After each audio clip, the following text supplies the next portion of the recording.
Hi, I'm Anna Griffiths. I'm the Access and Interpretation Coordinator at the Shakespeare Birthplace Trust. And for our Sculpting Shakespeare series, I've been looking at some of the documentation that we have in the collections here relating to the sculptures in the tree garden at Anne Hathaway's cottage.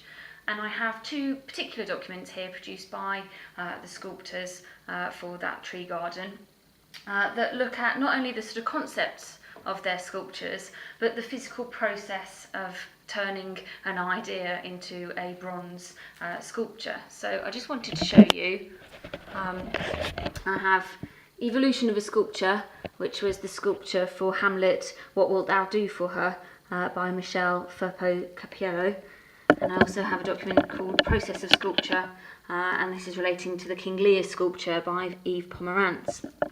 And they show the process of turning a sculpture into a physical thing itself.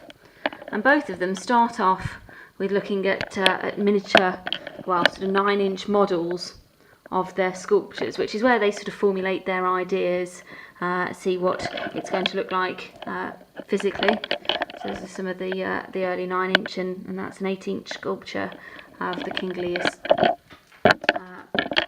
And here we have the same for Hamlet, and this is the 9-inch model front and back of that sculpture, and from this some of the physical shapes change and develop, and then what happens next is that the artist goes ahead and makes a full-scale composition, starting off with a flexible aluminium armature and then massing that with plastiline until they've created what their sculpture is going to physically look like when it's finished. So these are some of the developments of that for King Lear, and again for Hamlet.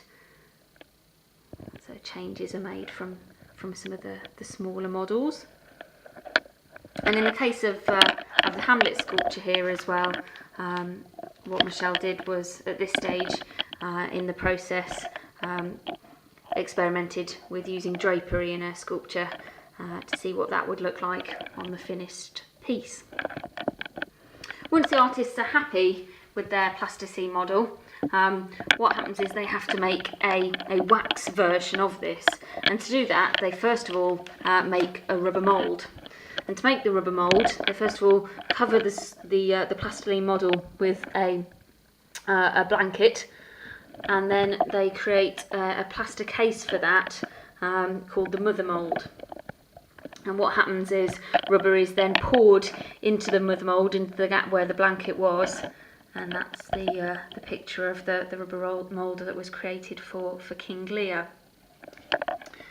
And it's from that mould that then they can then make a wax cast. So these photos show that development, wax being poured in, rubber mould being pulled off, and then we here have a full-size wax cast of the finished model.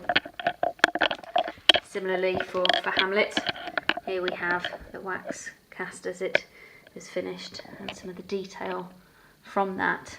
And this is where the artist has the opportunity to put any final finishing touches to their sculpture, anything that's changed during the wax moulding process can be altered, and any final details touched up.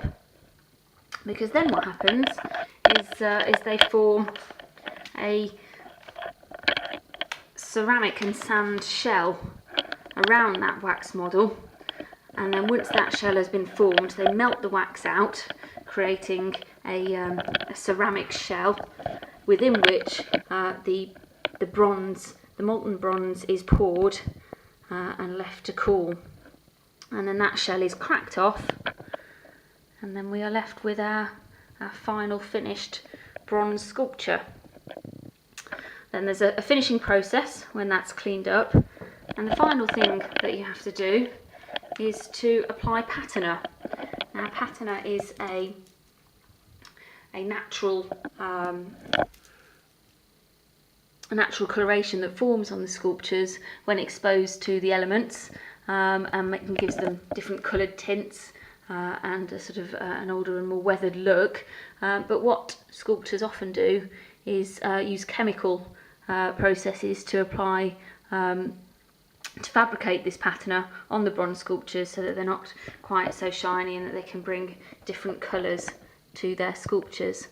So here we have some images of the finished Hamlet sculpture after it's been coloured with different patinas.